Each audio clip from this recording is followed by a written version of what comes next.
ఒక్కసారి కొమ్మూరి గోల్డ్ కి కాల్ చేయండి. తాకట్లో ఉన్న మీ బంగారాన్ని విడిపించి మార్కెట్ ప్రైస్ కి వాళ్ళు కొనుక్కుని మిగతా డబ్బులు మీకు ఇచ్చేస్తారు. హాయ్ హలో నమస్తే, వెల్కమ్ టు మనం టీవీ. నేను మీ స్కామ్స్ నుంచి దూరంగా ఉండి మీ బ్యాంక్ ఖాతాలు ఖాళీ అవ్వకుండా మిమ్మల్ని మీరు రక్షించుకోండి. ఈ మధ్య కాలంలో భార్యలకి సంబంధించి అదేవిధంగా భర్తలకి సంబంధించి రోజు వార్తలు వింటూనే వస్తున్నాం. కానీ ఈ మధ్య కాలంలో పిల్లల్ని కూడా చంపుతున్న కసాయి తల్లుల్ని, కసాయి తండ్రుల్ని కూడా చూస్తున్నాము.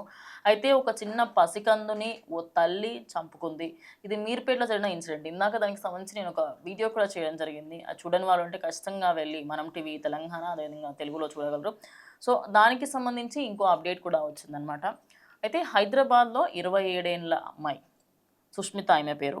ఈమెకి సంబంధించి గత 4 సంవత్సరాల కిందట యశ్వంత్ అనే అబ్బాయితో పెళ్లి జరిగిందనమాట. యశ్వంత్ రెడ్డి అనే అబ్బాయితో పెళ్లి జరిగింది 4 సంవత్సరాల కిందట. చాలా అన్యోన్యంగా ఉండేవాళ్ళు. వీళ్ళని చూస్తూ ఉంటే అరే ఎంత చూడముచ్చటగా ఉంది జంట అనుకున్నాను. అయితే గొడవలు ఏం జరిగాయి ఏంటి అనేది తెలియదు.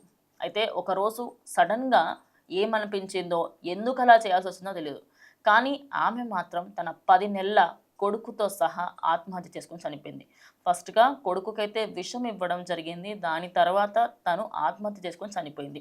ఇక ఈ ఘటన జరిగిన తర్వాత తన కూతుర్ని చూద్దాము అని చెప్పేసి ఆ అమ్మాయి వాళ్ళ సుష్మిత అమ్మాయి వాళ్ళ తల్లి ఇంటికి వచ్చింది. ఇంటికి వచ్చి చూడగా అటు మనవడు ఇటు కూతురు ఇద్దరు శవాల్లాగా పడుండడం చూసి తాను కూడా ఆత్మహత్య చేసుకున్నట్టుగా తెలుస్తుంది. అయితే ఒకే ఇంట్లో ఒకేసారి 3 ప్రాణాలు గాల్లో కలిసిపోయాయి. అయితే ఇదంతా సాయంత్రం వరకు అక్కడికి అంటే అత్త ఎవరైతే ఉందో ఆ తల్లి ఎవరైతే ఉందో తను వెళ్ళినప్పుడు తను ఆత్మహత్య చేసుకున్న తర్వాత ఇప్పుడైతే తనని హాస్పిటల్ తీసుకెళ్ళారు.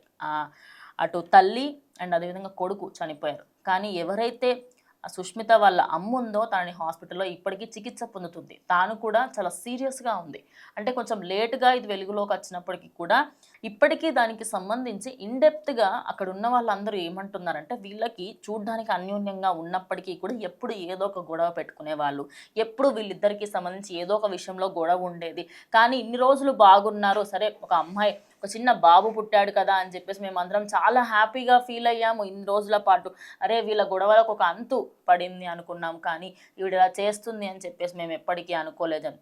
అయితే దీనికి సంబంధించి అబ్బాయి వాళ్ళ అమ్మ ఏమంటుందంటే ఆవిడకి సంబంధించి రోజు ఏదో ఒక గొడవతో నా దగ్గరకు వచ్చేవాళ్ళు. ఈ ముందు నుంచి కూడా ఎప్పుడు గొడవ పడుతుంది. ఆఖరికి పిల్లాడు పుట్టిన తర్వాత కూడా వాళ్ళు ఇలానే గొడవ పడుతూ ఉన్నారు. తన చావుకి నా కొడుక్కి ఎలాంటి సంబంధం లేదు అని చెప్తుంది. కానీ ఆ తల్లి ఎంత ఆవేదన పడుంటే కొడుకుతో సహా ఆత్మహత్య చేసుకోవడానికి ప్రయత్నిస్తుంది అని చెప్పేసి ఇటు అమ్మాయి వాళ్ళ తల్లి తాను మాట్లాడుతూ కూడా కొన్ని విషయాలు చెప్పింది. ఇప్పుడైతే తను ప్రజెంట్ హాస్పిటల్లో ఉంది అండ్ తన చికిత్స కూడా పొందుతున్నగా తెలుస్తుంది. మరి ఈ ఇన్సిడెంట్ అసలు అమ్మాయి ఈమెనని కాదు, దీనికంటే ముందు జరిగిన కొన్ని ఇన్సిడెంట్స్ కానివ్వండి, దాని తర్వాత ఎన్నో జరుగుతూ ఉన్నాయి, రోజు వింటూ వస్తున్నాం.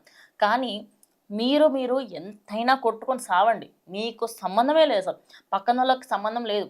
కానీ పిల్లల మీద ఎందుకు?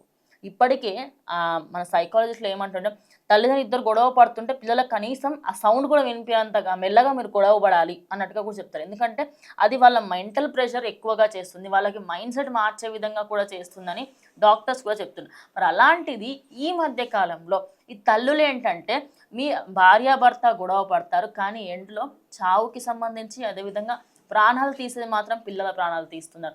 ఇలాంటి ఘటన ఇంకా జరగకుండా ఉండాలని మనం అందరం కూడా కోరుకుందాం. అయితే ఈ మీర్పేట ఇన్సిడెంట్కి సంబంధించి ఇంకా బయటకైతే ఇంకా వివరాలు ఇంకా చాలా రాలేవు. మరి ఆవిడ ఎవరైతే సుష్మిత వాళ్ళ అమ్మ ఉందో ఆమెనా బ్రతుకుందా లేదా అనేది చూడాలి. మరి ఇంకొద్దిసేపట్లో దానికి సంబంధించి ఇంకేమైనా అప్డేట్స్ వస్తాయేమో, దానికి సంబంధించి ఇంకేమైనా కంప్లీట్ డీటెయిల్స్ ఏమైనా తెలిస్తే చెప్పే ప్రయత్నం ఖచ్చితంగా చేస్తాను. అంటే కీప్ ఫాలోయింగ్ మనం టీవీ.